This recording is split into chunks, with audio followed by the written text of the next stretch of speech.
mga cellphone or put in a silence mood po. The third one po is, please avoid making noise po so as not to disturb others. And yung pang-apat po is mag-stay focused tayo sa Panginoon, so worship at sa salita ng ating Panginoon. Bago po tayo manalangin, sabayan niyo po ako sa pagbasa ng salita ng Panginoon sa Isaiah 25 verse 1. O Lord, you are my God. I will exalt you. I will praise your name, for you have done wonderful things. Plans for all, faithful and sure po. Amen. Purihin ang Panginoon. Tayo po ay manalangin. Tayo po yumuko at lahat natin idulog ang panalangin natin sa ating Panginoon. Yes, Heavenly Father God, we thank you for this day, Panginoon, Lord God. Patuloy ka namin pinupuri at dinadakila sa umagang ito. Kami lubos na nagpapasalamat, Panginoon, dahil kami muli ay dinapukaw sa iyong panambahan, Panginoon. Lord, dalangin namin, Panginoon, na pagkalinisin mo po kami, Panginoon. Ano man ang nagawa namin pagkakasala, Lord God, patawarin mo po kami, Panginoon, Lord God. At hayaan mo, Panginoon, na maging kalugod-lugod kami, Panginoon, sa iyong harapan, Panginoon. Dalangin din namin, Panginoon, na i-prepare mo yung hearts namin, Panginoon, Lord God. Hayaan mo na magpuri kami, Panginoon, sa iyo, Lord God, na may pusong tapat, Panginoon, at handang magpasakop sa iyo, Panginoon. Dalangin din po namin, Lord, sa apat na sulok ng panabahang ito, ay nandito ang iyong banal na Espiritu, Panginoon, Lord God. Hayaan mo siyang mag-guide, Panginoon, Lord God. At hayaan mo, Panginoon, Lord God, na madala kami, Panginoon, Lord God, sa pinakamataas na papuri para sa iyo, Panginoon. And dalangin po namin, Panginoon, na hayaan mo na ma-excite kami, Panginoon, Lord God, sa pagpupuri namin sa iyo. Hayaan mo na makatagpo ka namin, Panginoon, sa umagang ito. Dalangin namin, Lord God, ang bagong puso, Panginoon, ng pusong mapagpakumbaba, Panginoon, Lord God, ng pusong magalangin, Panginoon.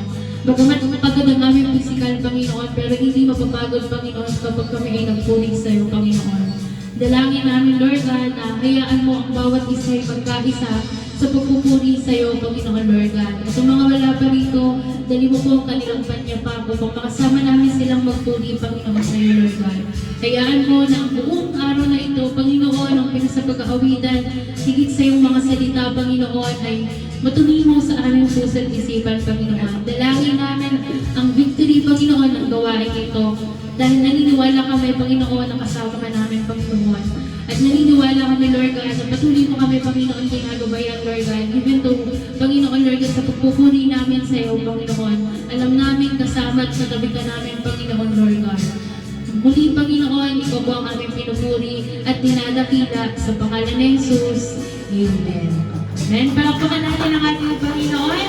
Ayan, bago tayo mag-start, kamustahin mo muna yung katabi mo. Sabihin mo, kamusta ka naman? Ayan. Ako'y nagagalak na kasama ka ngayong araw na ito. Amen. Panibagong linggo na naman muli na purihin ang ating Panginoon. Kayo ba ay handa ng magpuri sa ating Diyos? Amen. Kayo ba ay handa ng umawi? Amen. Sige, hayaan natin at purihin natin ang Panginoon at isigaw natin ang pangalan ng ating Diyos sa buhay.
Sa patuloy na pagpapanamo ng iyong presensya, O Panginoon. Narito kami, Panginoon, sa iyong harapan. At patuloy, Panginoon, nagsusumamo sa iyo, Panginoon. Hayaan mo, Panginoon Lord God, na patuloy namin maramdaman ang iyong presensya. At hayaan mo, Panginoon, ang uwiting ito. Ay magsilbing panalangin namin para sa iyo, Panginoon. Lord, nandito kami, Panginoon, sa iyong harapan. Handang yumakap, Panginoon, Lord God, at magpayakap sa iyo, Panginoon. Lord, ikaw ang pinaka-best comforter ng life namin, Panginoon. At alam namin, Panginoon, Lord God, na ang buhay namin, Panginoon, Lord God, ay alay namin sa iyo, Panginoon. Pagkat ang iyong buhay sa Kristo ay patuloy mong inaalay, Panginoon, sa amin. Lord, patuloy ka namin purihin, Panginoon.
aking kasalanan, tinapos at pinayaran. Pinakita mo ang iyong kakayahan.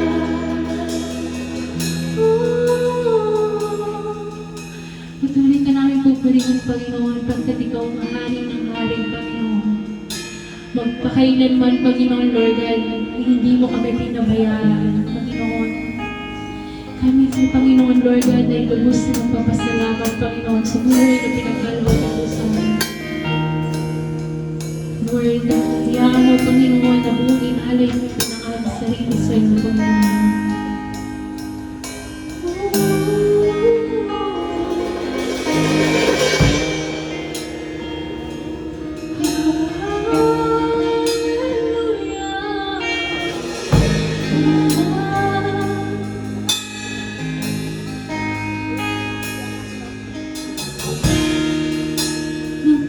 Nagpapakumbaba sa'yo, O Jesus.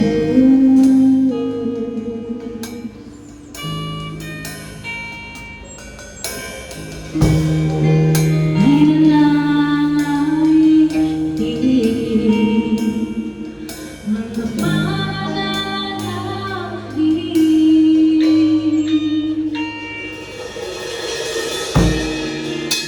Nananabik sa'yo aking puso.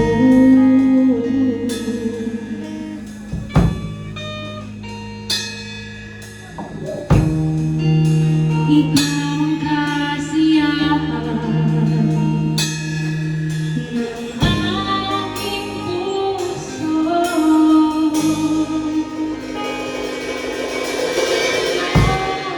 Ito ang susama mo. Hayaan mong maging pagpapala sa'yo. Mapagkailanman sa'yo ang pupuri, sa'yo ang aming Jesus. Mapagkailanman sa'yo ang ilan, ang dakila ng Jesus.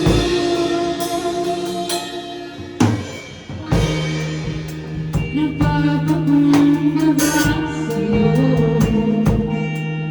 O Jesus.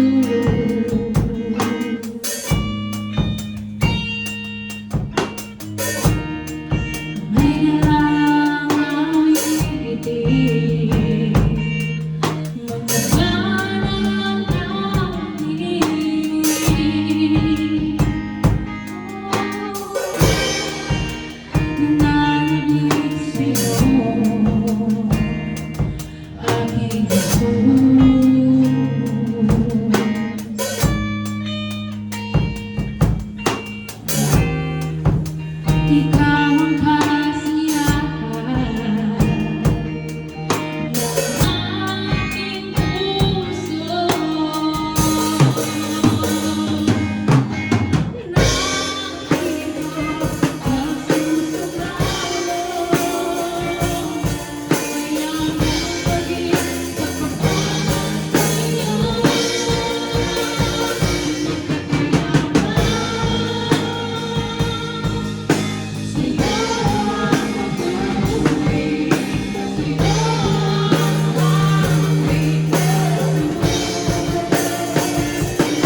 Ikaw ang aking pinanalangin,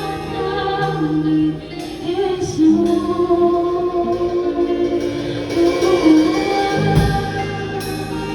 Dalaman natin ang ating Panginoon. Hindi natin ang daming pangangin ng Panginoon sa buhay natin. Kundi na ikaw lang ang Diyos sa buhay namin, Panginoon. Lord, you are the Lord, glory to you, Lord God. Mula sa pagawin namin, Panginoon, sa araw-araw na aming buhay, Panginoon, Lord God. Maraming salamat po, Panginoon, sa Gabriel Church, Panginoon, mga visitor, ng aming spiritual, Panginoon, Lord God. Lord, we believe in your promises in our lives, Panginoon. Hinahayaan mo, Panginoon, Lord God, na patuloy kami mag-stand sa iyo, Panginoon, Lord God. Maraming salamat po sa patuloy, Panginoon, na pagpapaalala sa amin, Panginoon, kung gaano nakakagakina sa buhay namin, Panginoon, Lord God. Lord, we are thankful, Panginoon, Lord God, dahil naririto kami, Panginoon, na papuri sa iyo, Panginoon, out of the billion people, Panginoon, in this world, Panginoon, kami ay iyong pinili, Panginoon. Kaya maraming salamat po, Panginoon, Lord God, na ikaw ay aming itinataas, aming pinupuri, Panginoon, Lord God. Kaya mo, Panginoon, na hindi lang sa pag-aawitan, Panginoon, Lord, maramdaman namin ang iyong presensya, Panginoon, lukos higit sa iyong mga salita, Panginoon, Lord God.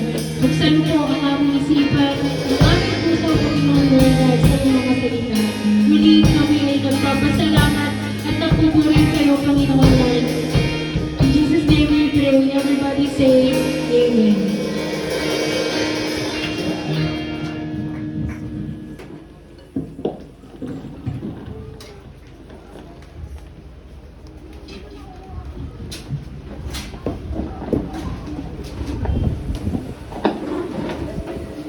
Manatili pong nakatayo ang lahat bilang paggalang sa pagbasa ng salita ng ating Panginoon na hamo sa Gawa, chapter 28, verse 30 to 31. Sabay-sabay po nating basahin. Nanirahan si Pablo sa Roma ng 2 taon sa bahay ng kanyang inupahan at tinanggap niya ang lahat ng pumupunta sa kanya. Siya'y buong tapang at malayang nangaral tungkol sa kaharian ng Diyos at sa Panginoong Hesukristo. Tayo pong lahat ay manalangin. Panginoon, kung paanong si Pablo, Panginoon, ay malayang nakapangaral dahil sa iyong habag at biyaya, Panginoon, sa mga taga-Roma, maging sa Malta, Panginoon, sa lahat ng kanyang pinatunguhan, Panginoon. Dalangin ko nawa, Lord, na ikaw ang siyang patuloy na mag-lead sa bawat isa sa amin, Lord God. Saan mo mang kami dako dalhin, Panginoon, ang aming mga panyapak ay laging maging handa, Panginoon. Suot-suot ang sandalyas, Panginoon, ang pagiging handa sa pangangaral ng iyong mga salita. Ama, dalangin ko nawa, Panginoon, kung paano itong naging pagpapala kay Apostol Pablo, Panginoon. Hayaan mong maranasan ng mga kapatid ko sa pananampalataya, maging sa aking buhay, Panginoon, ang pagpapala ng pangangaral ng iyong mga salita, Panginoon, pangangaral ng iyong mabuting balita, Panginoon. Lord, equip your people in this place, O God. Hayaan mo na patuloy na Lord God, hindi lamang ma-equip kami in knowledge, O God, of knowing you. Hayaan mo na matransform ang bawat isang naririto ayon sa iyong pagkatawag, ayon sa iyong kalooban sa aming mga buhay. Ama, dalangin ko nawa, patuloy kang mag-produce ng genuine Christian, Lord, in this church, O God. And Lord, makita ng mga taong nakapalibot sa amin, Panginoon, sa loob at labas ng bahay panambahang ito, Panginoon, na ikaw at ikaw lamang ang may tataas sa aming buhay, O God. Dalangin ko nawa ang iyong wisdom, Lord God, ang siyang patuloy na sumaamin, Lord, sa aming pag-aaral, sa pagtatapos, Panginoon, ng aklat ng gawa. Hayaan mo, Lord God, na patuloy na magalak ang aming puso, Lord God, sa muli naming pag-aaralan sa susunod na linggo, Panginoon. Samahan kami ng iyong banal na Espiritu na siyang dakilang tagapagturo ng bawat isa. Let your Holy Spirit lead, Panginoon, your church in Jacob's BCC, Panginoon. Hayaan mo, Lord God, sa aming pag-aaral, maunawaan ng iyong mga anak, Panginoon, nais mong ipaunawa sa amin sa umagang ito. We glorify your name in this place. We worship you in this place, O God. Whatever we do, Panginoon, hayaan mo na maparangalan ikaw lamang, Panginoong Jesucristo. This we pray with full of thanksgiving in Jesus' name. Amen and amen. Ayan, magsiupo na po ang lahat sa biyaya ng ating Panginoon.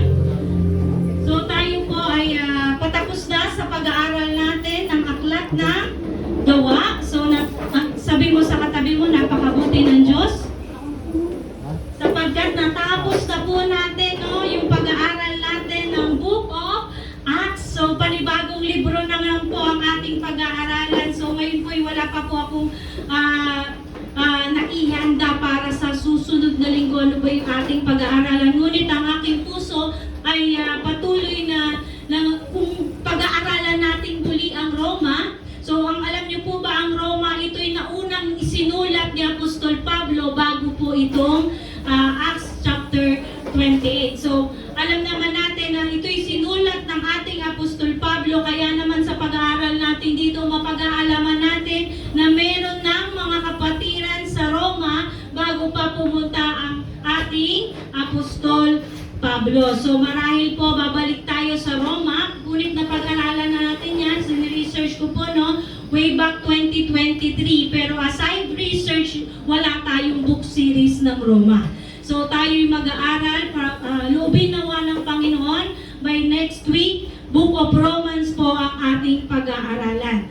So, tingnan po natin, mas ma-appreciate nyo po yung Roma dahil napakabuti ng ating Panginoon sa pag-aaralan nating topic sa umagang ito. So, balik tanaw po natin from the Book of Acts chapter 27. So, napag-alaman natin na si Apostol Pablo po ay naglayag kasama ng 276 na mga manlalayag, including na po doon yung mga preso o yung mga prisoners o bilanggo doon sa dadalhin din patungong Roma. So, pag-aralan po natin. So, dito'y nakita natin yung warning ng Panginoon and assurance ng ating Panginoon. So, alam naman natin na gumagamit ang Panginoon ng kanyang mga lingkod para mag-warning. Amen po ba? So, sabi mo sa katabi mo, gumagamit ang Panginoon upang mag-warning. At ginamit po si Apostol Pablo na mag-warning dun sa mga kasama niya, maging sa kapitan, ngunit they choose comfort, They choose comfort instead dun sa warning na ipinahayag ng Panginoon. But then, hindi mahahadlangan na maipangaral ang salita ng ating Panginoon kasi ayun na yung command kay Apostol Pablo. Amen po ba?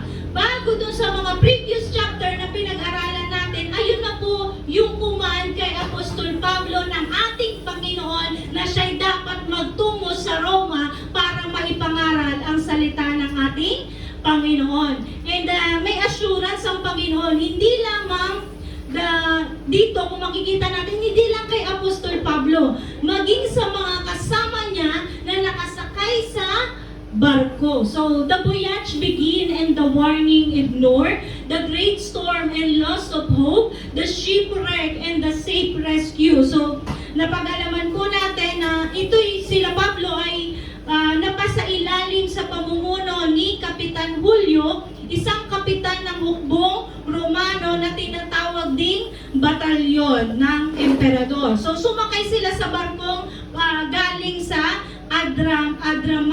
Adramitio papuntang Asia at Troy. Doon sila nakasama din po nila ang bilanggong si Aristarco na kung saan fellow worker din ni Apostol Pablo na nagpakasakit para na maipangaral ang salita ng ating Panginoon. And then kinabukasan, sila'y dumaong papuntang Sidon at doon si Pablo ay pinahintulutan na makadalang, So dito hindi lang natin makikita yung kabutihan ng Panginoon, kundi yung pabor niya. Amen? Sabi mo sa katabi mo.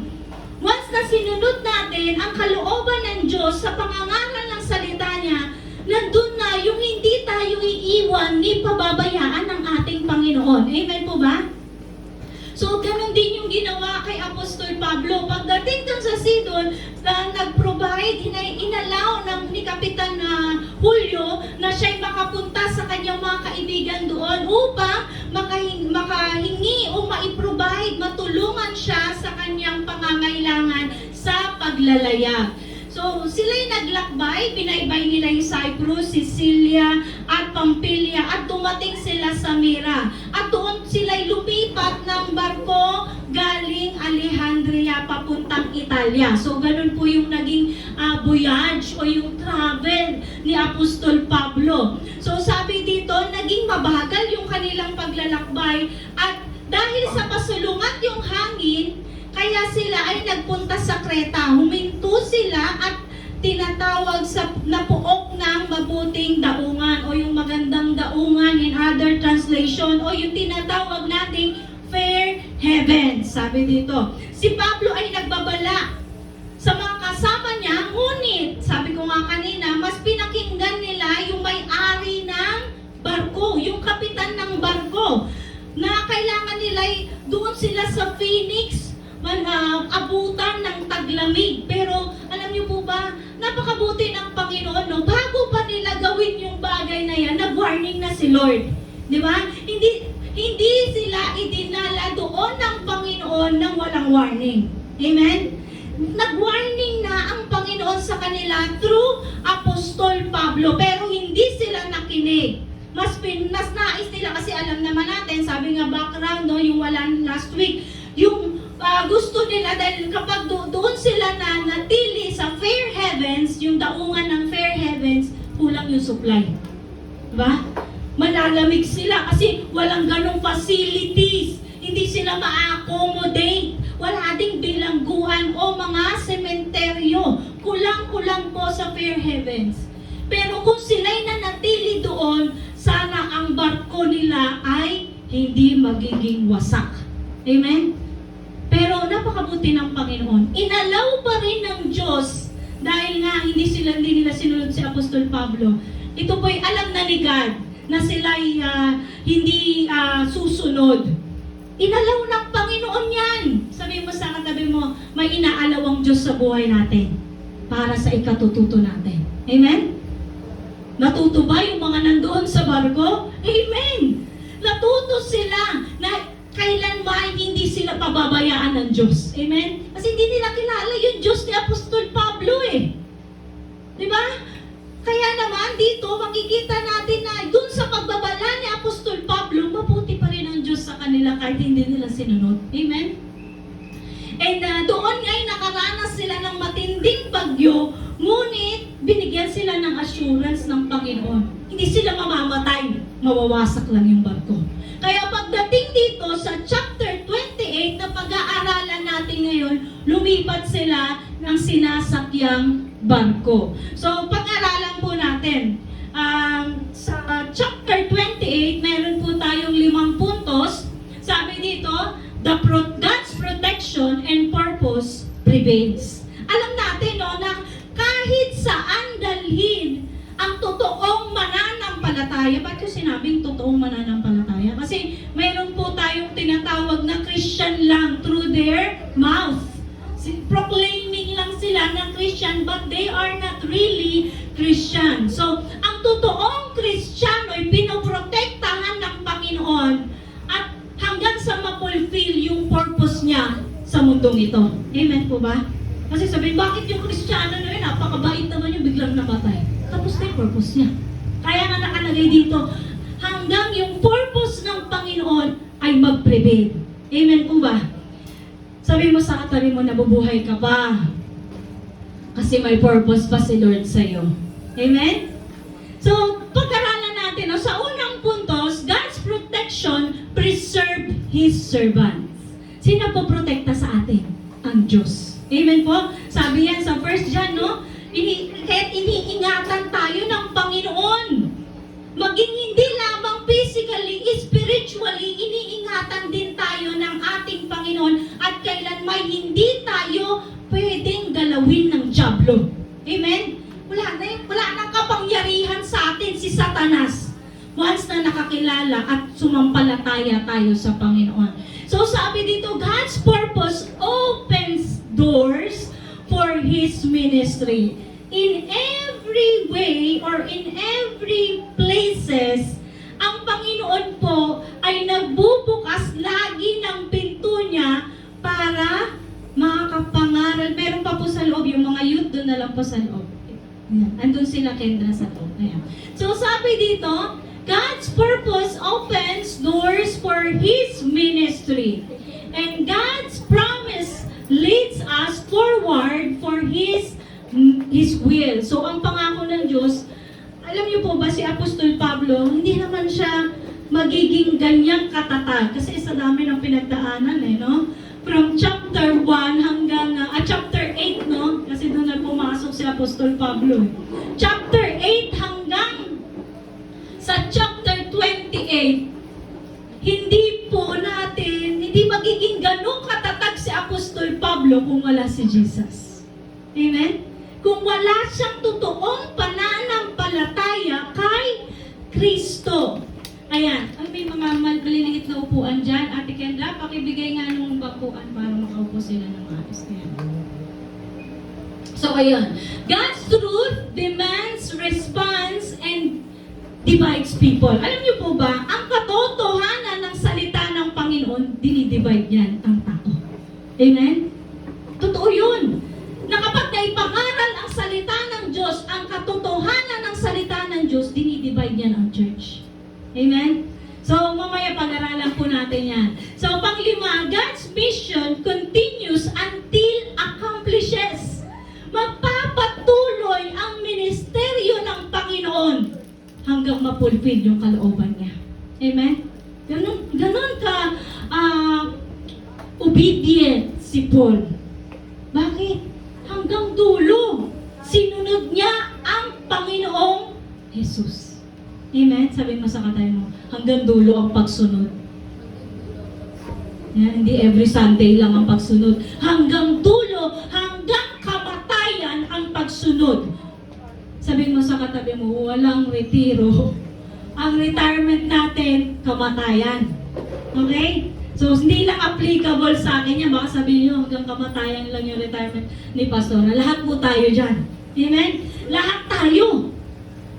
Ang retirement ng pagsunod natin sa Panginoon, kamatayan. Amen? So, tingnan po natin, pag-aralan natin. So, God protects, God provides, God fulfills God's words and God's gospel. Actually, ito yung additional lang ni AI. Pag binigay niyo po yung puntos ninyo, ayan, nag-advanced theology tayo. So, pag binigay niyo yung puntos niyo, si AI po yung magpo-provide ng mga wordings niya sa ibaba or sa gilid. So, ayan, tuloy po natin.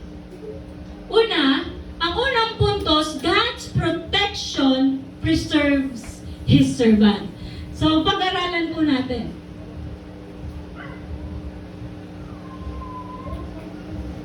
Ayan. Ayan. Sa Malta, nang makaligtas na kami, nalaman namin ang pulong iyon ay tinatawag na Malta. Kasi sa chapter 27, hindi nila alam kung ano yung tawag dun sa island na yon. And actually, yung island na yan, existing pa po yan hanggang ngayon. Tinatawag po yan sa kapanahunan natin na Republic of Malta. Matatagpuan po yan sa kontinente ng Europa, sa gitnang bahagi ng Mediterranean Sea. So, existing pa po yung island na yan na napuntahan ni Apostol Pablo. Sabi dito, napakabuti ng ipinakita sa amin ng mga taga roon, sapagkat nang bumagsak ang ulan at naging maginaw, nagsiga sila at inasikaso kaming mabuti.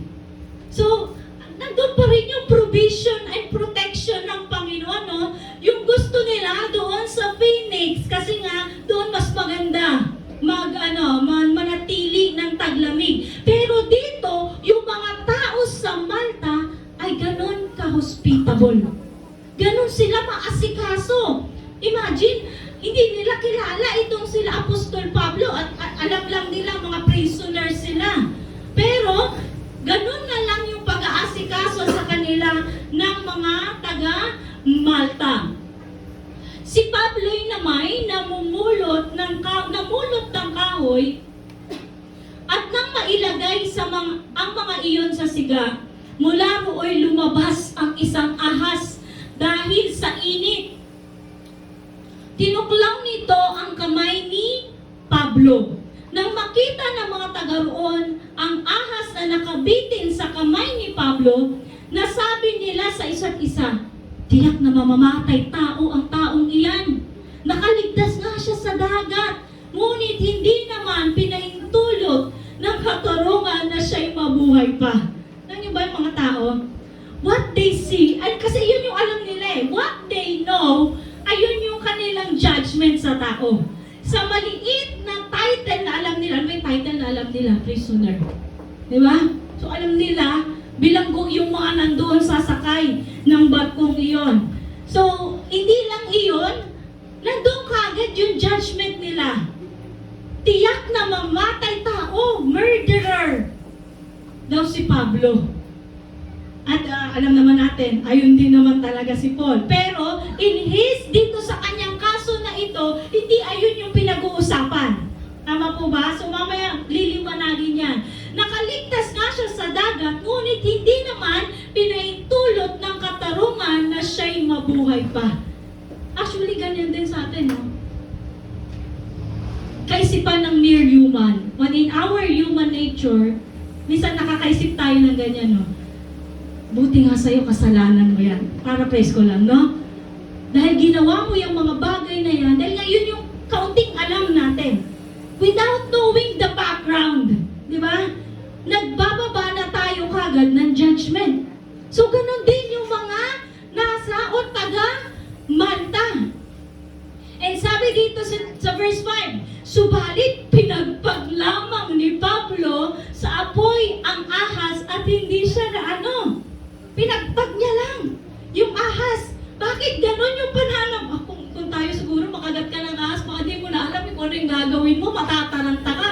At ito hindi basta-bastang ahas, viper po ito. Yung kanyang poison o yung kanyang venom ay talagang patay ka. Wala ka pang, hindi ka na makakaabot sa ospital pag nakagat ka ng venom ng viper. Okay, so sabi dito, hinintay nilang mamaga si Pablo o kaya'y biglang mabuwal at mamatay. Nang matagal, talagang gano'n may nag-expect pa rin. Siyempre, assuming sila mamamatay tao yan, deserve niya yan. Deserve niyang mamatay. Kasi nga, mamamatay tao siya. So, gano'n yung judgment.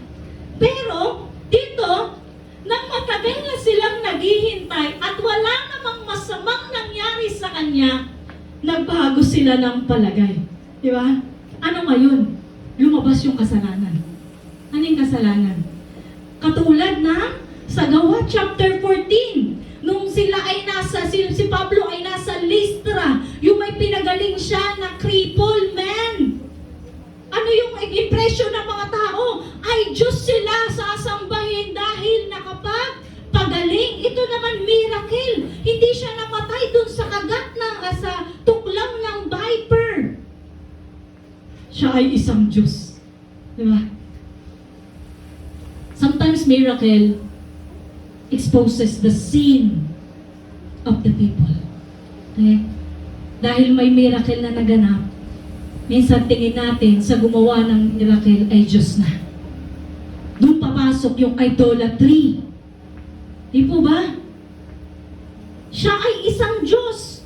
Ang background ng mga tao dito, they are Phoenician, mga Greek Roman, na they are serving yung mga goddess and goddesses. Gods and goddesses. Sino yung mga gods na yan? Sila Zeus. Di po ba? Mamaya pag-aaralan natin yan. So, kala nila, Diyos si Apostol Pablo dahil siya'y nakaligtas sa tuklaw ng ahas. Sabi mo sa katabi mo, ang miracle ay galing sa Diyos. Hindi galing sa tao. Amen? Pag-pray mo nga ako. May miracle yung kamay mo eh. May power ka ng miracle. No. Hindi galing sa atin yung miracle. Sabi mo sa katabi mo, ito'y galing sa Diyos. Pangalawa, God's purpose opens for his ministry. Ang pinuno sa pulong iyon ay isang nagngangalang Publio at malapit sa lugar na iyon ang kanyang lupain. Malugod niya kaming pinatuloy sa loob ng 3 araw. Ang ama ni Publio ay nagkataong nakaratay doon dahil sa lagnat at dysenteria. Ano ba yung dysenteria? So yung dysenteria po ay pananakit, severe stomach ache, na kung saan galing siya sa bakterya na nagmumula sa tubig o pagkain. Sa panahon natin ngayon, tinatawag siyang amoebiasis. Okay? So kapag ikaw ay may amoeba, lalagnatin ka o yung magkakaroon ka ng diarrhea, pagsusuka. So it is all about sa tiyan. Okay? May parasite, maliit na parasite na nakapasok sa loob ng katawan sa pamamagitan ng tubig o pagkain. So ganun po yung karamdaman ng tatay ni Publio. Sabi dito, kaya't dinalaw ito ni Pablo. Pagkatapos na nalangin, ipinatong ni Pablo ang kanyang kamay sa may sakit at ito'y gumaling. So, dito makita natin hindi dinala ni Publio ang kanyang ama kay Pablo.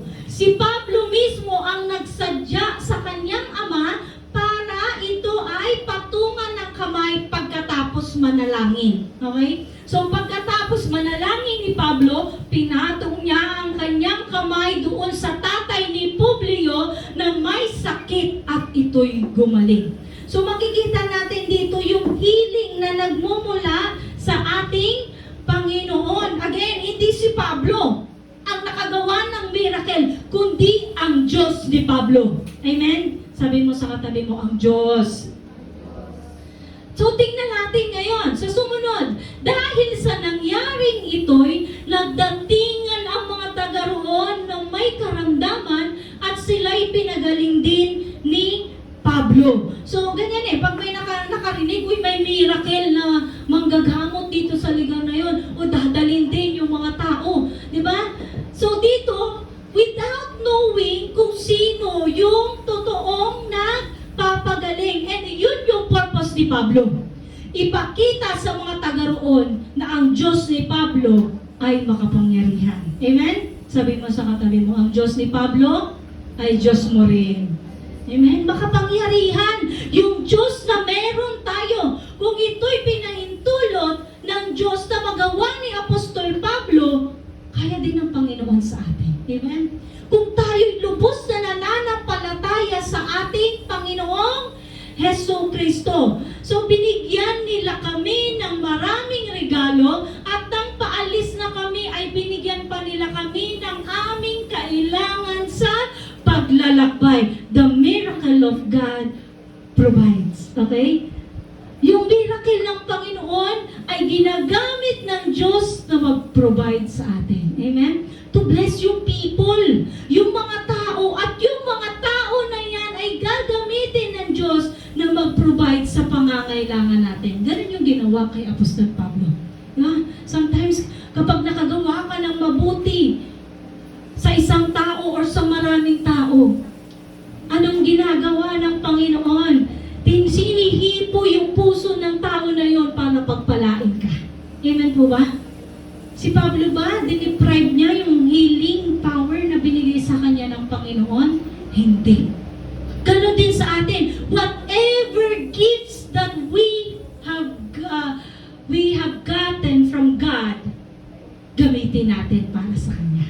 Para sa kapurihan ng ating Panginoon. So, ganon din Kasi yung provision ng Lord, hindi natin alam kung saan yan manggagaling.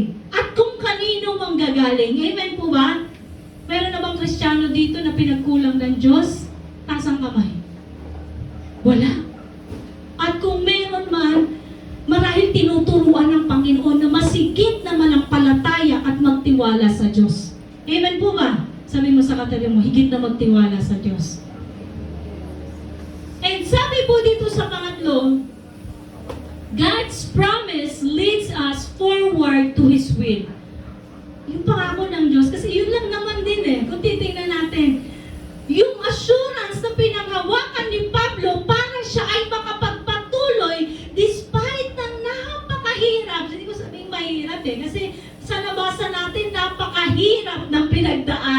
Apostol Pablo.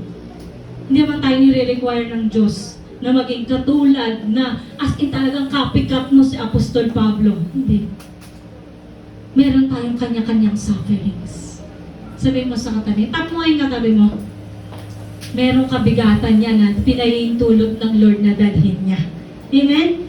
Pero yung ano yun, nagpupush forward sa atin, patungo sa pagsunod sa ating Panginoon. Yung mga pangako ni Kristo. Sabi mo sa katabi mo, pangako ni Kristo. Amen? So sabi dito, 3 buwan ang nagdaan bago kami nakaalis doon. So 3 months silang nag-stay doon sa lugar ng Malta. Sabi dito, 3 buwan ang nagdaan bago kami makaalis doon. Sakay ng isang barkong nagpalipas din ng taglamig sa pulo. Kambal na Diyos ang pangalan ng barkong ito na nagmula sa Alejandria. So ano yung kambal na Diyos na yan? So yung kambal na Diyos na po yan ay tinatawag sa New NIV version na figurehead of twin gods. So ito po ay si Castor at Pollux. So ito si Castor at si Pollux, nakalagay siya po sa barko ng may imahe sila sa barko ng nagmula sa Alejandria. At bakit meron? No? Meron itong twin gods na tinatawag dito. Dapat maliit na letter D lang po yan. So, sabi dito, dahil itong dalawang ito ay tinatawag na protectors of sailor. Nagpoprotekta daw sa mga manlalaya. Kaya meron sila, ang tinawag nila dito sa barkong ito ay kambal na Diyos. So si Pollux po ay anak ni Zeus na sila'y magkapatid sa ina. Okay, magkaiba yung kanilang tatay. So sabi dito si Leda, pero dito sinabi lang na twin, pero biologically they are not twins. Okay? So si Pollux ay anak ni Zeus, si Castor naman ay anak sa asawa ni Leda. So sabi dito sa geographical history, si Pollux daw po ay immortal. Pero ngayon wala na siya. Hindi natin alam, no? Naman, syempre paniniwala yan ng mga Diyos-Diyosa ng mga Romano. So sabi dito, si Castor naman ay anak sa mortal. So sabi dito, dumaong kami sa Siracusa at tumigil doon ng 3 araw. Nagpatuloy kami ng paglalakbay at dumating sa Regio. Kinabukas ay umihip ang hangin mula sa timog at nakarating kami sa Puteoli sa loob lamang ng 2 araw. May natagpuan kami roon ng mga kapatid at inanyayahan nila kaming tumigil doon ng 1 linggo. Mula rooy, pinagpatuloy namin ang huling bahagi ng aming paglalakbay hanggang makarating kami sa Roma. Napalitaan ng mga kapatid. Ito yung patunay na nauna itong librong ito sa Roma o yung chapter 28. Kasi ni-research ko rin, no? So sabi ko, alin ba ang nauna? Ang sulat ba ni Apostol Pablo sa Roma o ito? Pero nakita natin, meron ng mga believers sa Roma. So ibig sabihin, yung Book of Rome or Epistle of Rome, ayun ang ginamit ng Diyos para ang mga tao sa taga-Roma ay makakilala sa Panginoon. Okay? So sabi dito, sabi po yan ng mga Bible scholars and commentary. So sabi dito, nabalitaan ng mga kapatid sa Roma ang tungkol sa amin. Kaya pumunta sila sa lalawigan ng Apio at sa 3 bahay panuluyan upang kami salubungin. Nang makita sila ni Pablo, nagpasalamat siya sa Diyos at lumakas ang kanyang loob. Alam mo ba, pag meron tayong, ikaw ay napunta sa ibang lugar at merong Kristiyano sa lugar na yan, lumalakas yung loob mo. Bakit? Alam mo, hindi ka nag-iisa. Amen po ba? So, nung ako po yung nakapunta sa foreign land, sa Abu Dhabi, way back, gano'n ba katagal ako nandito sa Pilipinas? 6 years. So, 6 years, 12 years ago. So, 12 years ba? kayo po, 35 minus 21. 35 minus 21. 14, ayan, 14 years. 14 years ago, nung ako po ay makapunta sa UAE, naghanap talaga ako ng church noon. Alam niyo po ba, yun talaga yung desire ng puso ko. At nung makita ni Pablo yung mga kapatiran sa Roma, yung kagalakan, mararamdaman mo kasi alam mo na merong mananampalataya sa lugar na yon. Amen? Nung makarating ako sa church ng Abu Dhabi, Evangelical Christian Church. So talagang puso ko'y sobrang galak kahit binaba lang ako ng tito ko doon. Ang dinrap lang ako, dito ka magsimba. Alam niya kasi ako'y Christian. At napakabuti ng Panginoon. So nang makita sila ni Pablo, nagpasalamat siya sa Diyos at lumakas ang kanyang loob. In a foreign land, ngayon, dito po yung first step ni Pablo sa Roma. Unang salta ni Pablo sa Roma. At alam natin yung mga Diyos-Diyosan dyan sa Roma talagang naglipanak. Okay? So, nung makita niya na may Christian, actually, kita natin yung space sa loob ng paaralan. May malaman ka lang na Christian dyan, natutuwa kayo, no? Mga youth sa loob ng kwarto, huwag kayong mag-cellphone. Okay? So, makita lamang na nagsiselfone joke. So, nakita lamang na mayroon kang magkapatiran sa loob ng paaralan, sa loob ng trabaho, iba na yung galak. Amen po ba? Nakaka-bless. So, ganun din. And dito, yung kagalakan ni Pablo, kasi alam niya nang nagpatuloy ang church dito sa Roma. Amen? Hindi na sayang yung pagsulat niya, yung pagpapalaganap niya ng mabuting balita na naging sanhi ng pag-transform ng mga taong naririto sa Roma. So sabi dito pang-apat, God's truth demands response and divides people. So tingnan natin, dito mababalidate yung totoong mananampalataya ng Panginoon. So, pagdating namin sa Roma, si Pablo'y pinahintulutang manirahan sa isang bahay kasama ang isang kawal na nagbabantay sa kanya. So, basically, house arrest. So, si Pablo ay house arrest dito. Dahil kahit siya'y bilanggo, meron pa rin kawal na nagbabantay sa kanya. Makaraan ng 3 araw, inanyayahan ni Pablo sa isang pulong ang mga pangunahing Hudyo sa lungsod. Nang magtipon na sila, sinabi niya, mga kapatid, okay, so paano ko na sinabing Christian? Kasi ang address niya ay brethren, mga kapatid. So sabi dito, kahit na ako'y walang ginawa laban sa ating bansa o sa mga kaugalian ng ating mga ninuno, hinuli ako sa Jerusalem at isinakdal sa pamahalaang Romano. Matapos akong litisin, ako sana'y papalayain na sapagkat wala naman akong ginawang dapat parusahan ng kamatayan. Ngunit tumutol ang mga Hudyo, kaya't napilitan akong dumulog sa emperador. Pero ang totoo niyan, ito'y talagang plano ng Diyos na siya ay mapunta sa Roma. Dahil yun yung command sa kanya eh. So sabi dito, pero dahil basically, meron talagang mga Hudyong tumutol na si Pablo ay ipawalang sala. Kaya naman dumulog si Pablo sa emperador. Gayunman, wala akong paratang laban sa aking mga kababayan. Nakagapos ako sa talikalang ito dahil kay Jesus. So basically, yung paghihirap ni Apostol Pablo, hindi dahil mamamatay tao siya, kundi dahil sumunod siya kay Kristo. Sabi mo sa katabi mo, sumunod kay Kristo. Okay? Sumunod siya sa ating Panginoong Hesus Kristo na siyang pag-asa ng Israel. Iyan ang dahilan kung bakit hiniling kong makausap kayo. Sagot nila, wala kaming natatanggap na sulat buhat sa Judea tungkol sa iyo.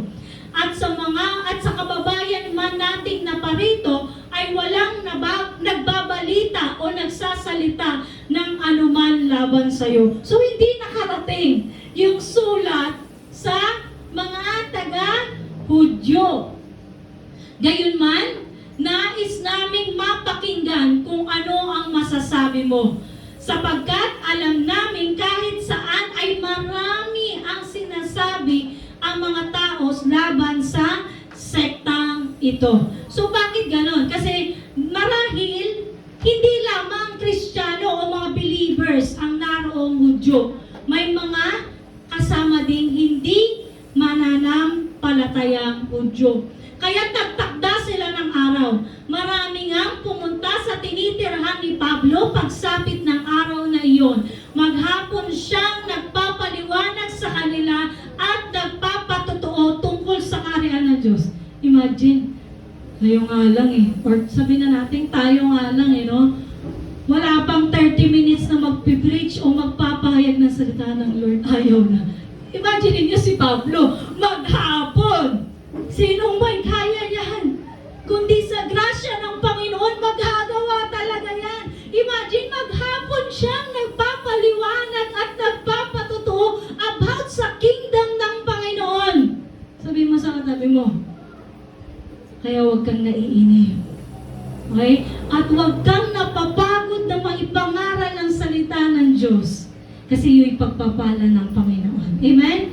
So mga mag-train or equip sa preaching, take it as a blessing. Sabihin mo sa katabi mo, take it as a blessing. Okay? So sabi dito, maghapon siyang nagpapaliwanag sa kanila at nagpapatotoo tungkol sa kaharian ng Diyos. Again, tungkol saan? Kaharian ng Diyos. Hindi lang tungkol sa kung anong buhay na meron siya. Ang pinahayag niya dito about sa kingdom of God.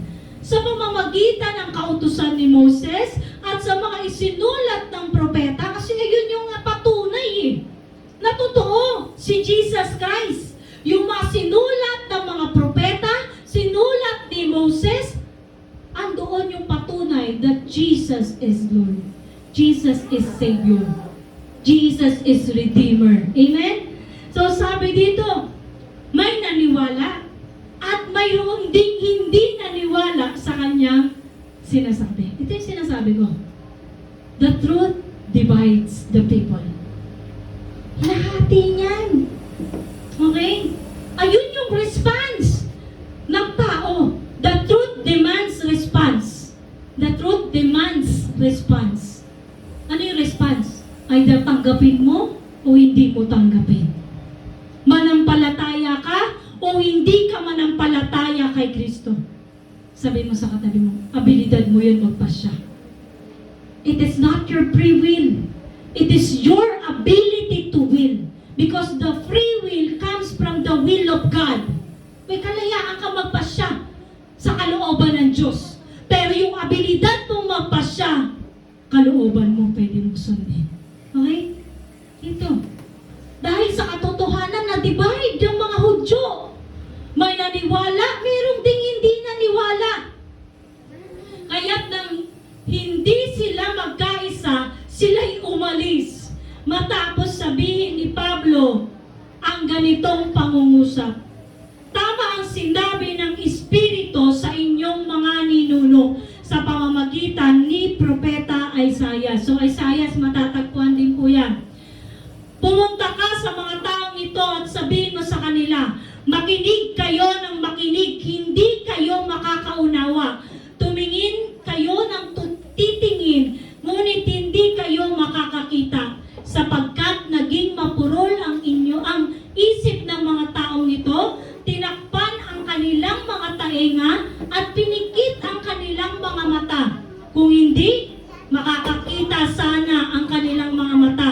Makakarinig sana ang kanilang mga tainga at makakaunawa ang kanilang mga pag-iisip at magbabalik loob sila sa akin.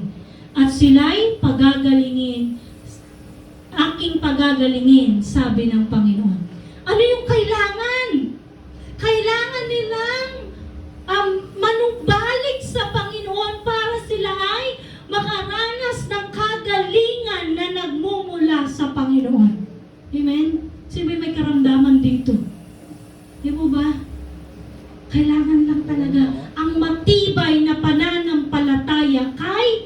Kristo.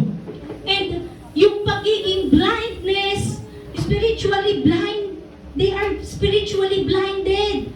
Hindi dahil hindi sila nakakakita, kundi pinatigas na ng mundo ang kanilang puso, pinapurol na ng mundo ang kanilang isip. Kaya kahit anong gawin pagpapaliwanag sa kanila, hindi nila maunawaan. Amen?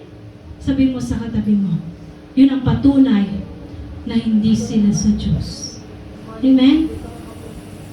Kasi yung salita ng ating Panginoon, kapag alam mo, kasi we believe in the predestination. Amen?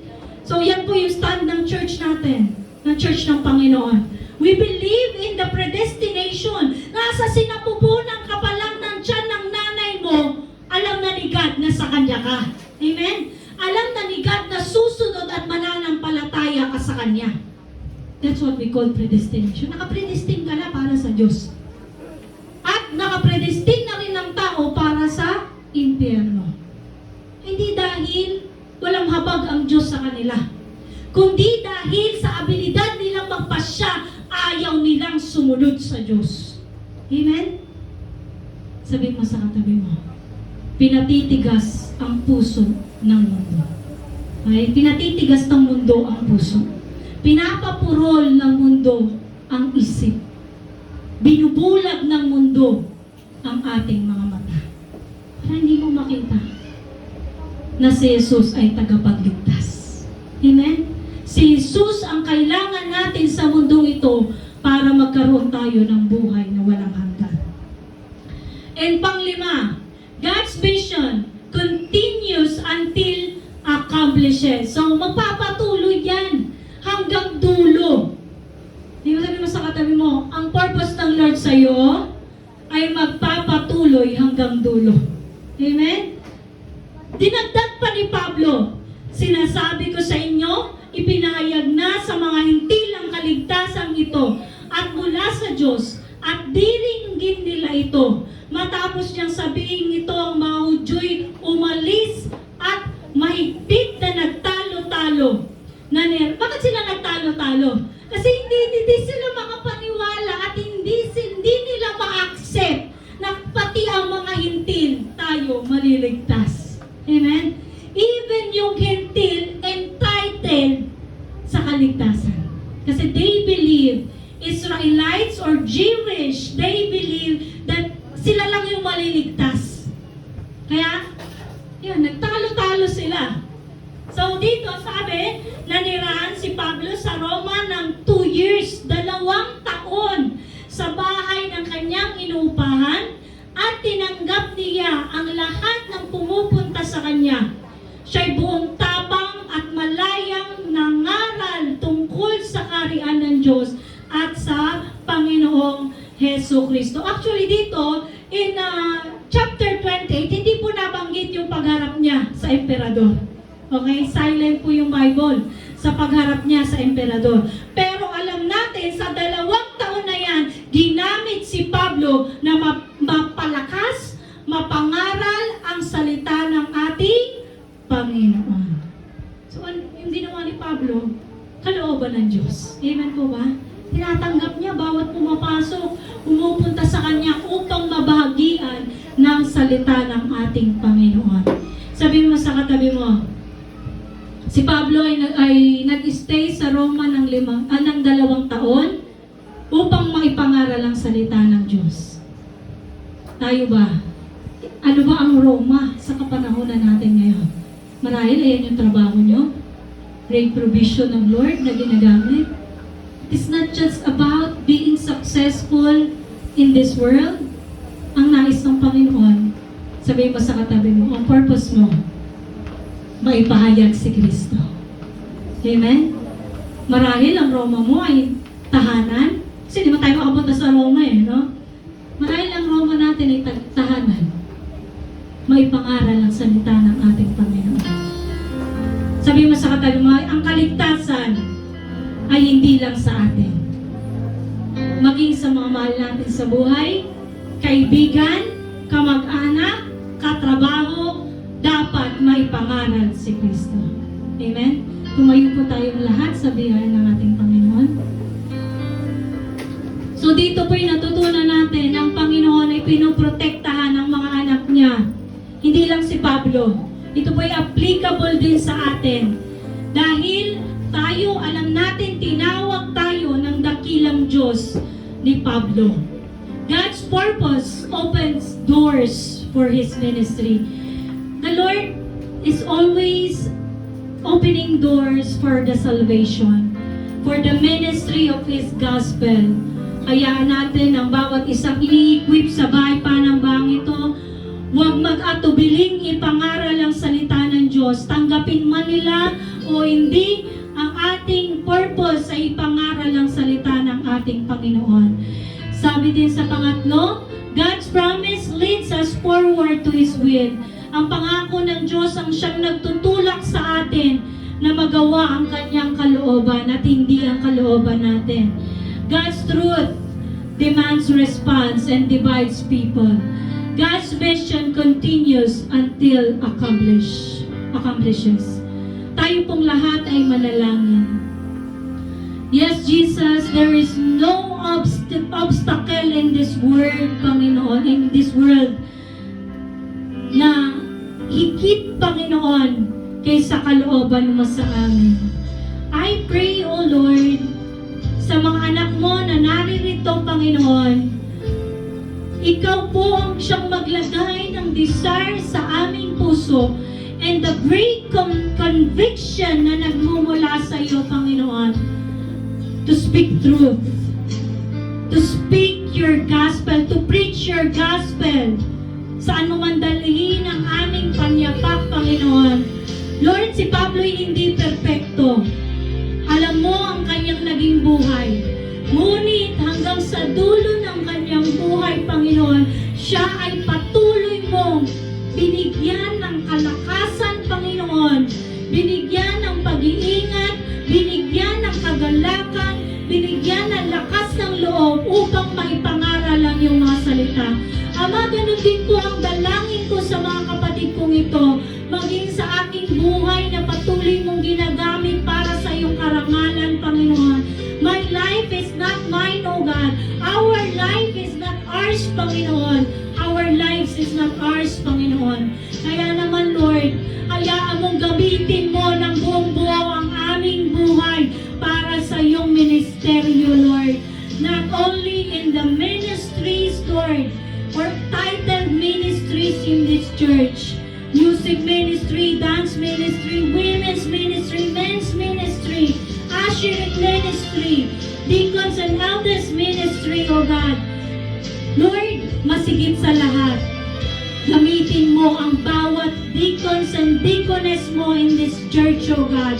Bawat naglilingkod sa iyong iglesia, magamit mo higit sa lahat, maipangaral lang yung mga salita, Panginoon. Because this is our purpose, O God. Dalangin ko nawa, magbigay karangalan ang bawat mananampalatayang narito. Sa dakila mong pangalan aming Panginoong Jesucristo, ang lahat ng anak ng Diyos ay magsabi ng Amen and Amen. Hallelujah. Ayan, manatili po tayong nakatayo bilang sa paghanda sa ating banal na gawain ng Panginoon sa communion. Gawin natin ito bilang pag-alaala sa ating Panginoong Jesucristo. Sinanyayahan ko po ang mga elders na ipamahagi ang banal na kopa at tinapay na nagmumula sa ating Panginoon na sumisimbolo sa kanyang katawan.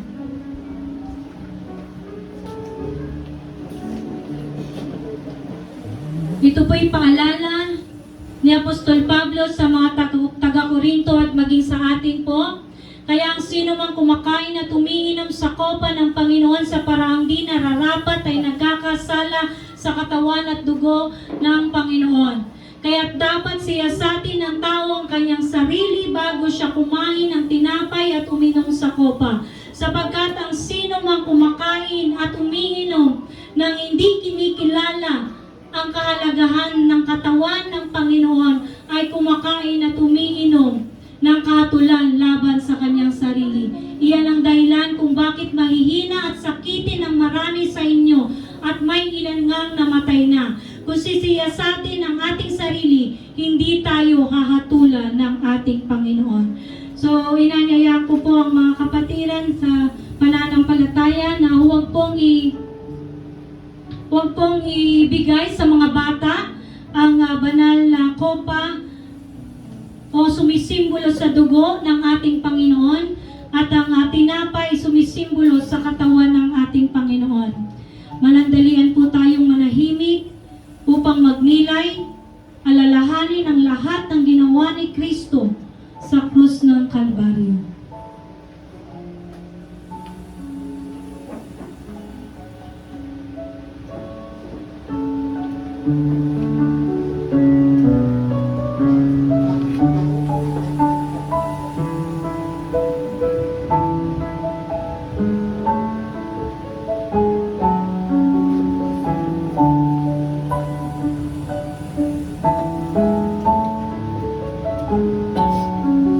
Panginoon, siyasatin mo ang aming mga puso.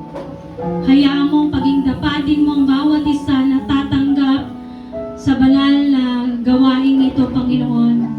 Sa banal na pagsasalo-salo ng iyong mga lingkod. Sa banal na salo-salo ng iyong mga hinirang, Panginoon, ng iyong mga anak. Paging dapatin mo ang bawat isa sa aming pagtanggap, Panginoon, na sumisimbolo sa iyong katawan at dugo.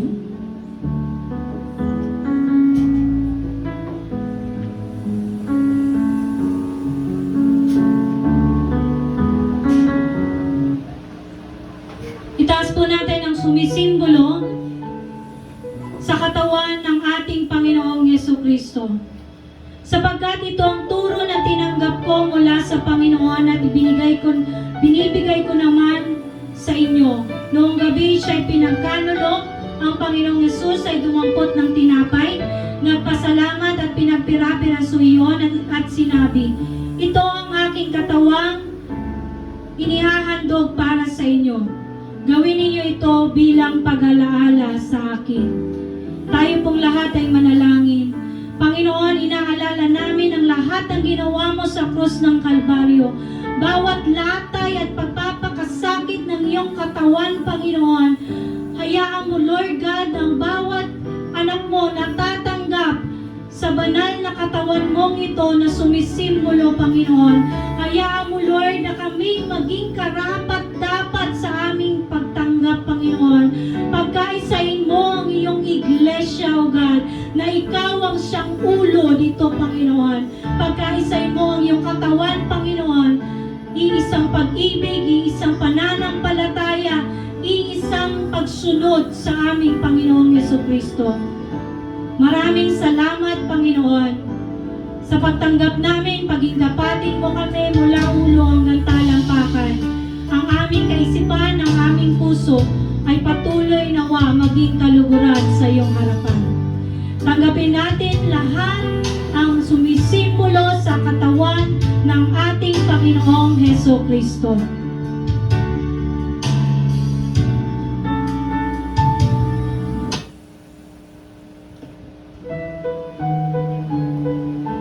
Matapos maghapunan ay dumampot din siya ng kopa at sinabi, ang kopang ito, ang bagong tipan na ipinagtitibay ng aking dugo.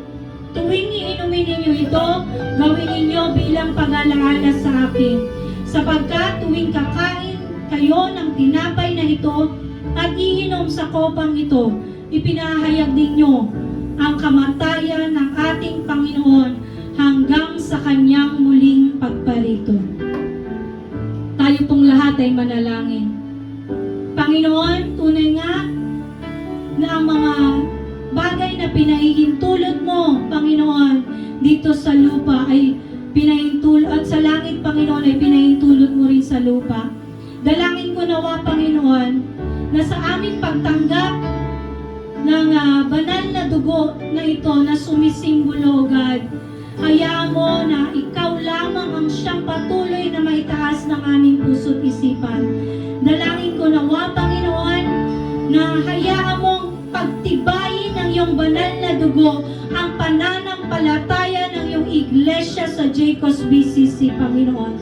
At sa bawat kapatiran namin sa mandako sa mundong ito, Panginoon, hayaan mo, Lord God, na magkaroon ng pananabik ang aming puso na makaisa namin na sila, O God, sa banal na gawain, Panginoon. Ama, maraming salamat, Panginoon. Patuloy ka nawa parangalan sa pagtanggap namin sa iyong banal na dugo na dumanak sa cross ng Kalbaryo. Purihin ka, Panginoon. Luwalhatiin ka. In Jesus' name we pray. Amen and amen. Tanggapin po natin lahat ang sumisimbolo sa dugo ng ating Panginoong Jesucristo.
Katawa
Sa ngalan ni Jesus, in Jesus' name we pray. Amen.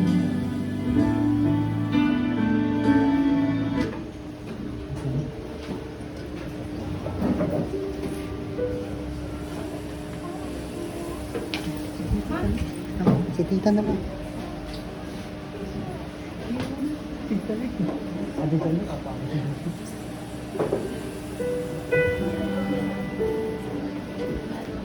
Hindi po ako on tights ngayon eh, si Marie Flor. Kaya lang si... Ay, ikaw pala, Advin eh.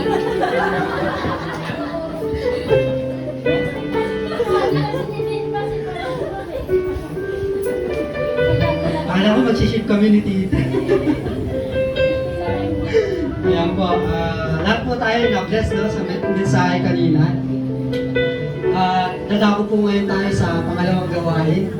Sabi ko kay tita kanina, sige tita, nandiyan ka na eh. Ayan. So, sabi po dito sa Filipos chapter 4, verse 11, 12, then, alam po tayo sa 19 to 20. Sabi niya sa 12, alam ko kung paano maghikawos. Sabi po ito ni Paul, alam ko rin kung paano managana.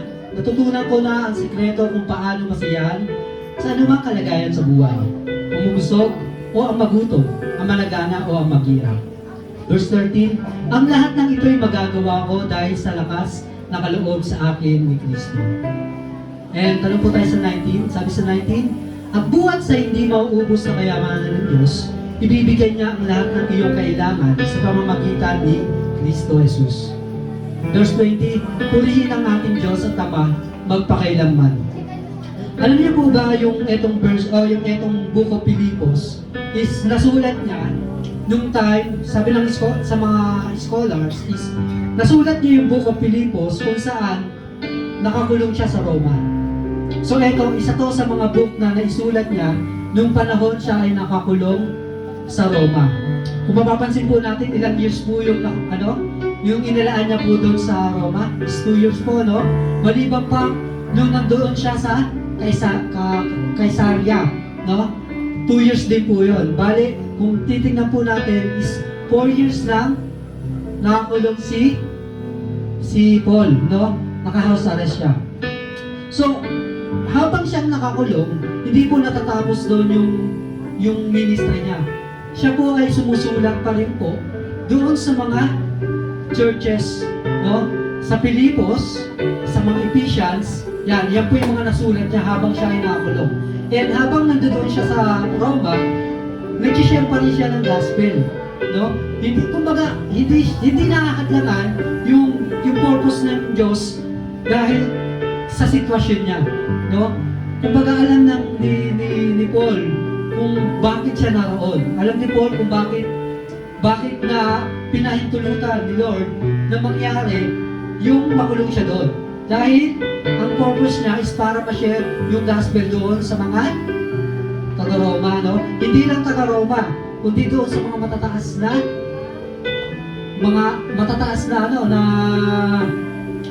nasa tungkulan, nakapwesto, no, sa mga posisyon. Kung makikita natin yung totoo ni Paul, no? Kung makikita po natin, ang mga Pilipos po, isa po siya sa mga churches na sobrang generous po.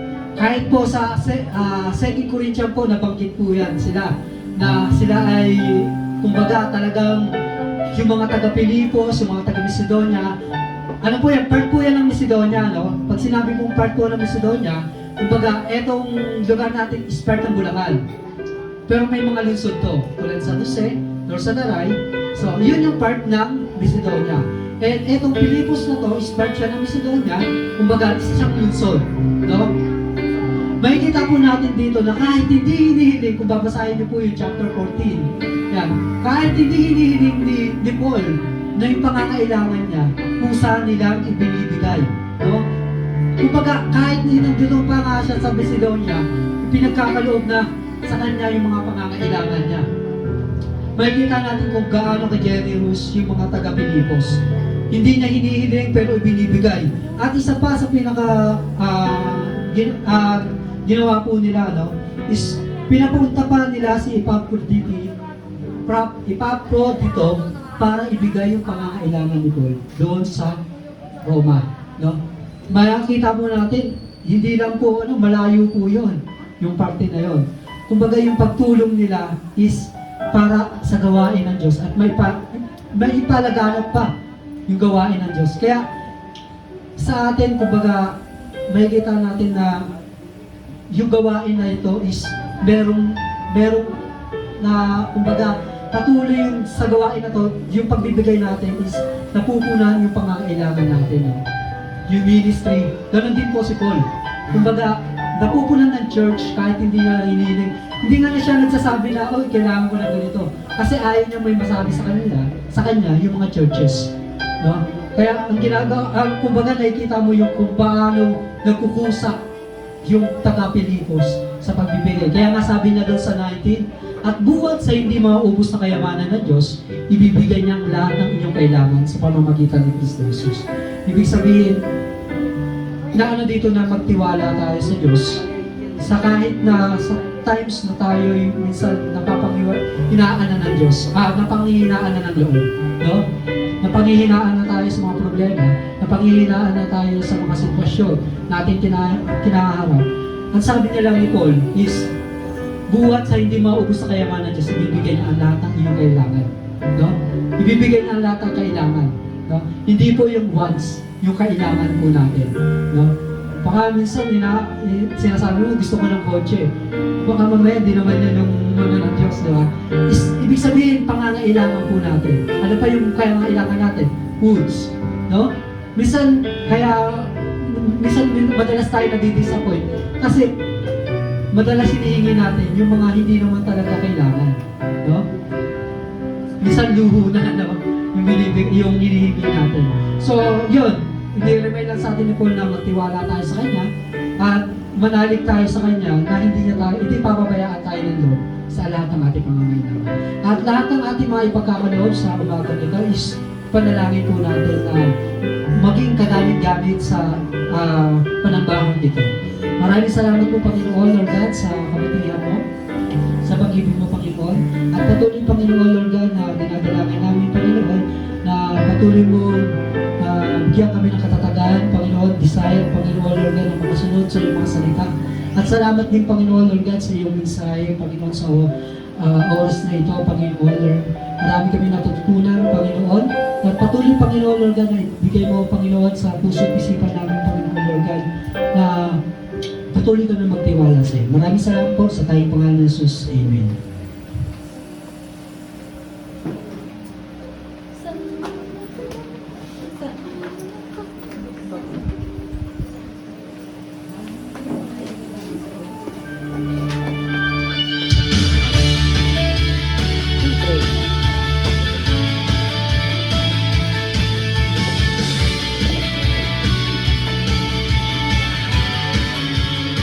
Masaya, sinasamba ka, Diyos ng walhati, pag-ibig, puso namin ay bumubuka, tulad ng bulaklak sa init, alisin mo ang dilim ng sala, takot namin ay bawiin, tagapagbigay ng ligaya, liwanagan naming landasin. Ikaw ang ilaw na walang hanggan, awit ng langit sa kalangitan, mula bundok hanggang karagatan, lahat sumisigaw, ikaw ang hari namin.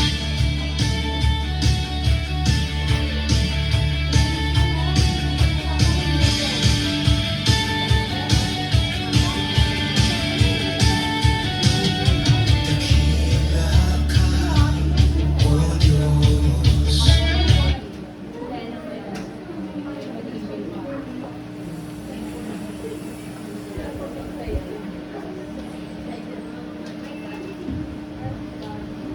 Ayan, praise God. Pinagpala po bang lahat ng anak ng Diyos? Amen. Ito po yung JCOS BCC Financial Report natin for the month of July 2026. Muli po, ibahagi po natin yung kabutihan ng Diyos sa financial naman sa church na to. Napakabuti po ng Diyos. Sa total expenses na nagkakahalaga ng 17,587. Imagine niyo po kung paano po yun nagagawa. Pero walang imposible sa Diyos. Amen po ba? So ito po yung expenses. Start tayo sa utilities. Yung water utility payment, Metro Pacific na po, 161. Kasama po dyan yung bayad po sa GCash kasi kapag binabayaran. So 151, 10 pesos yung sa GCash. So yan po yun. Yung electric utility payment sa Meralco, 281. Dito naman po sa food and refreshments, meal for youth fellowship and dance practice. Ito po yung every Saturday na food po para po sa dance ministry. Ayan. And then sa youth fellowship din po kasi half day po sila, umaabot minsan pa ng hapon. So ito po yung 2,614.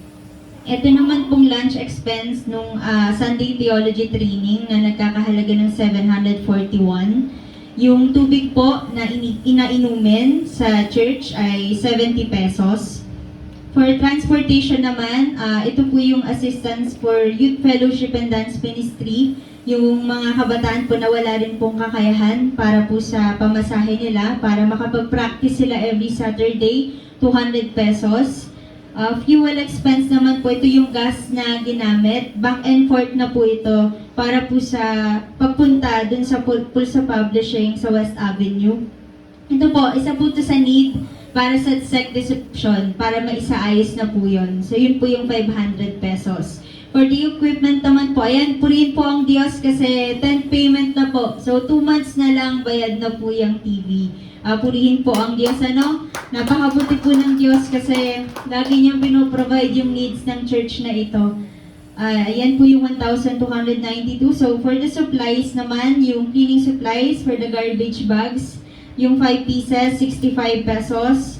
Yung another key duplication po, no, yung expense po para doon. Kasama na po yung duplicate po na susi dyan sa gate, 560. And then yung uniforms naman po for dance ministry, nagkakahalaga ng 2,160. Yung church rental expense po, 4,000. Ito naman pong general and administrative. Lahat po ng ito ay para po sa for sec dissolution. So patuloy po nating ipagdasal, samahan po natin sa pangungulit, sa panalangin, no, ang ating pong pastora pagdating po doon sa sec dissolution kasi masakit na po siya talaga sa ulo, pero wala pong imposible sa Diyos. So, pag-pray lang po natin para matapos na po lahat ng to. Ito po yung sa sec dissolution publication expense, yung newspaper na affidavit, kasi kailangan din po yun na i-declare pag i-dissolve ang isang company. Kasi parang company yan eh. Pag nasa sec, ganun po siya. So, kailangan i-declare. Yan po yung 2,500. So, yung delivery fee nun, 204 pesos. Yung pagpapanotaryo ng SEC documents, 4 po yun. So, 200 pesos each, kaya 800.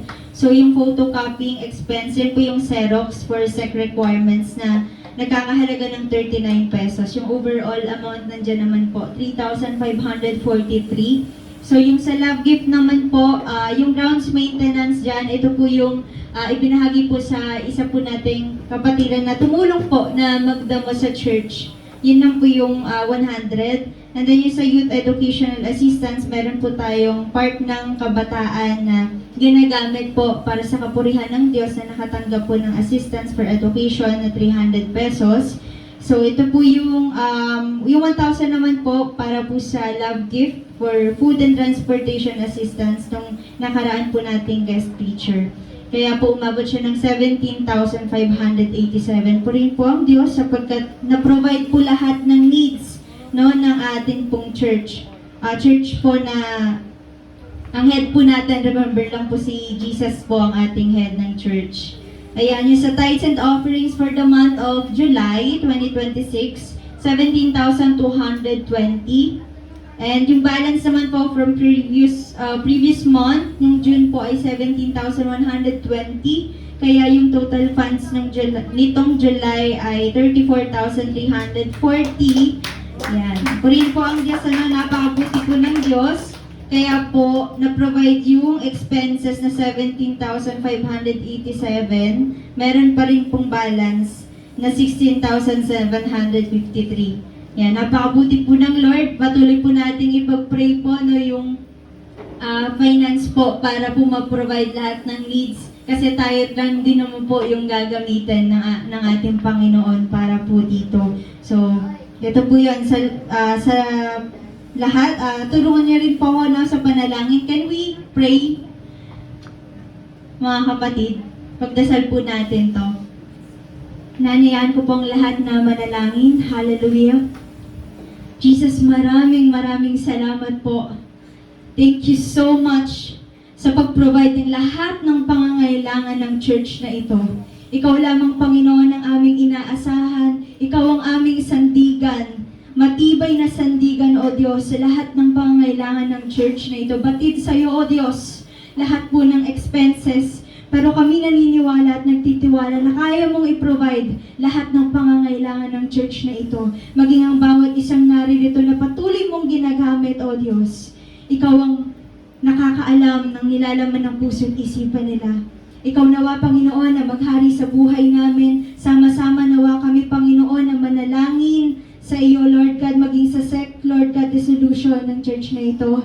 Ikaw nawa ang kumilos, patuloy na kumilos, Panginoon. Samahan mo yung bawat Panginoon na servant na ginagamit mo upang may sakatuparan lahat, Lord God, ng purpose mo sa bawat isang naririto. Na Lord, lahat po ng pangailangan ng church na ito, ikaw ang siyang magpo-provide. Na naniniwala at nananalig kami sa iyo. Nananalangin kami sapagkat nais namin na magbigay, Lord God, ng kapurihan, ng kadakilaan sa iyong kabutihan. Patuloy, Panginoon, na ipinararanas mo sa amin, Lord God, na biyaya at habag mo. Salamat po sa grasya mo, O Diyos. Panginoon, salamat sa lahat, Lord God, ng ginagawa mo para sa bawat isang naririto. At patuloy nawa maranasan ng bawat isang presensya mo, anuman pong sitwasyon namin sa buhay. At ang lahat ng ito, Panginoon, ay niaalay namin sa iyo. Ito po ang aming sama-samang panalangin sa tanging pangalan ng aming Panginoong Hesus at sa tulong at gabay ng Banal na Espiritu. Everybody say, Amen.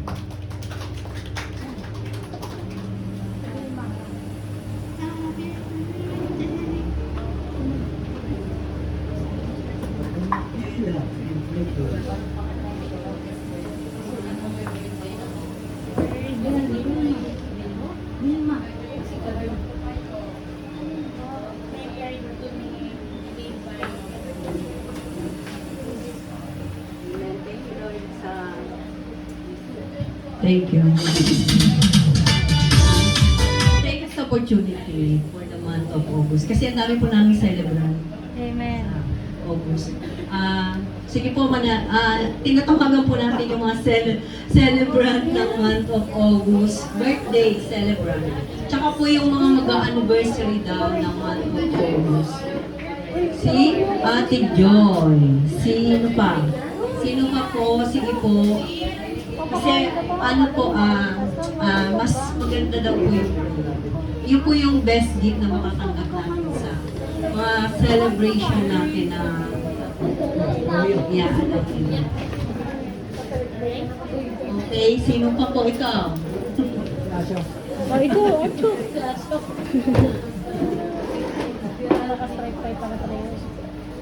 Kamusta? Balik ka dito. Si Lorraine. Lorraine na, dito ka. Kasi sa August 4 pa daw, di pa ngayon. Okay na po ba? Sige po. Sige po. Sarap yata yung Shanghai. Panalangin po natin sila. Hallelujah. Lord, dakilang Diyos ang mga makapangyarihan sa lahat.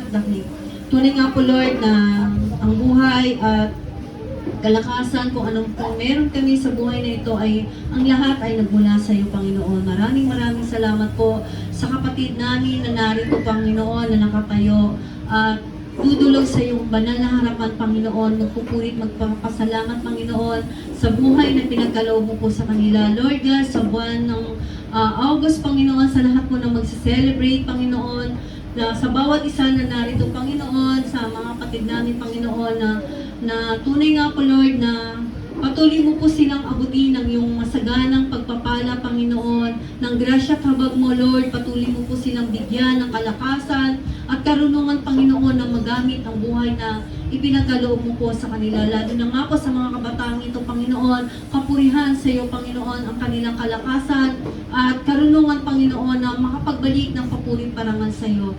Sa bawat isa, Panginoon, ikaw po ang higit na nakakakilala sa kanila, Panginoon. Ano man po yung kanilang mga pangarap, Panginoon, ano man po yung kanilang mga idinudulog sa iyo, Lord, ikaw po ang mag-limit nito, Panginoon. Ikaw po yung magkakaloob nito sa masaganang pagpapala mo, Lord God.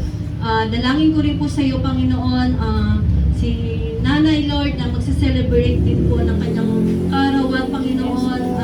77 years, Panginoon, ng kanyang buhay, Panginoon. Patuloy mo pong ilagay sa kanyang puso at isipan at ang bawat isa na narito, Panginoon, ang kagalakan at katagumpayan, Panginoon, sa buhay na pinagkaloob mo po sa kanila.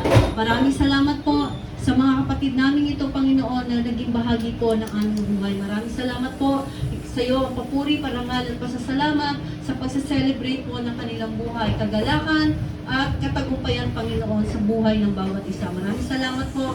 Ito po ang aming dalangin sa iyong dakilang pangalan ng Diyos, Ama, Anak at Espiritu Santo. In Jesus' name we pray. Amen.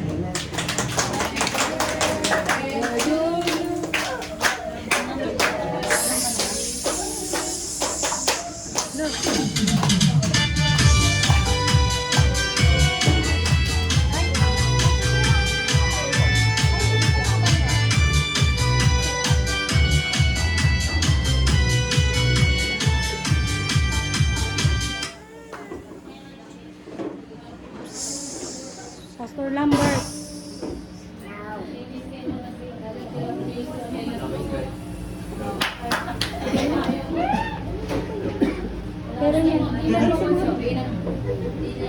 Hello.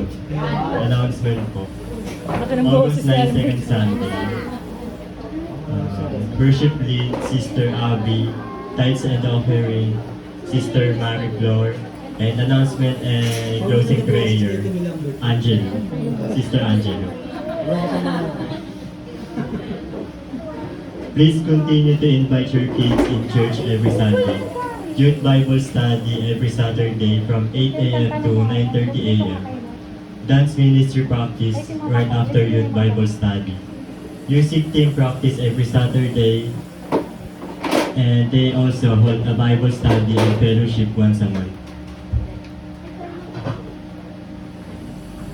Reminder to each and everyone to keep the church area clean inside and outside. Bawal na po pumunta sa kubo upang maiwasan ang anumang pagkasira nito. And we will open for each and everyone the ushering ministry. Come and be part of the ushering ministry. Let's serve together for His glory. And announcement, we do not have advanced theological training course today. It's Family Day. And announcement po sa prayer meeting and Bible study of elders and deaconess every Thursday at 9 a.m. to 11 a.m. at Road 5 Aquino Residence. We encourage everyone to attend. So yun po, tayo po ay manalangin.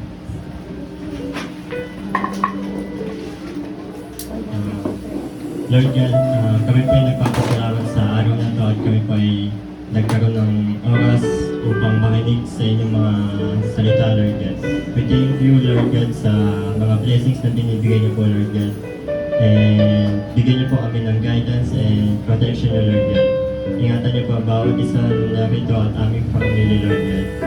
And patawarin niyo po kami sa aming mga nagawang kasalanan. And yun na lamang po, in Jesus' name, pray, Amen.